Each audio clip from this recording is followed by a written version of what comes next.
Pourquoi les rois de France s'appelaient Louis? Mais pourquoi les rois de France s'appelaient donc Louis? Qui était le premier d'entre eux? Comment est-on arrivé à leur attribuer des numéros? Tant de questions existentielles qui vous taraudent sûrement quotidiennement et auxquelles nous allons répondre aujourd'hui. Parmi les Henri, les Charles et les François, les rois de France ont tout particulièrement pris le nom de Louis. Ce sont même, pour être exact, 18 rois qui se sont appelés Louis, dont 17 qui ont régné. Ne gardons pas le suspense trop longtemps. Le prénom de Louis est en fait un hommage à Clovis, le tout premier roi des Francs. Le temps et l'évolution de la langue française ont premièrement transformé le nom Clovis en Lovis, puis en Louis. Si vous avez fait un peu de latin, vous savez qu'à l'époque, les lettres U et V s'écrivèrent de la même façon. C'est donc assez naturellement qu'est apparu le mot Louis. On peut donc légitimement considérer Clovis comme le premier roi de France, s'étant appelé Louis. Et c'est donc l'honneur de ce grand roi que les successeurs ont repris le nom, comme asseyant leur royauté.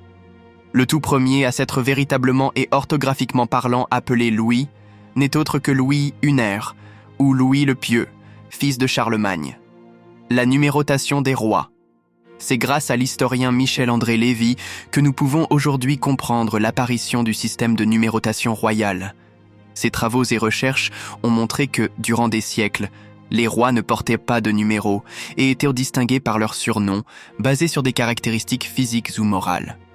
On trouve alors Charles le Gros, Charles le Chauve, Charles le Simple.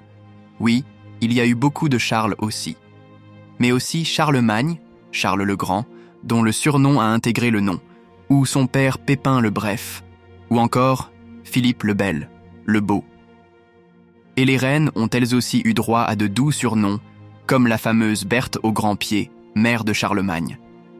Mais les surnoms ne suffisent pas à distinguer tous ces homonymes, au vu du nombre de Charles et de Louis.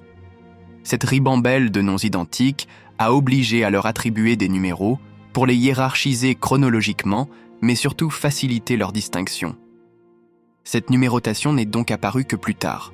Les premières traces de numéros apparaissent au Xe siècle, mais la pratique n'aurait commencé qu'à la fin du XIIIe siècle à véritablement s'organiser. Le premier roi de France numéroté de son vivant serait alors Charles V, les Louis les plus célèbres.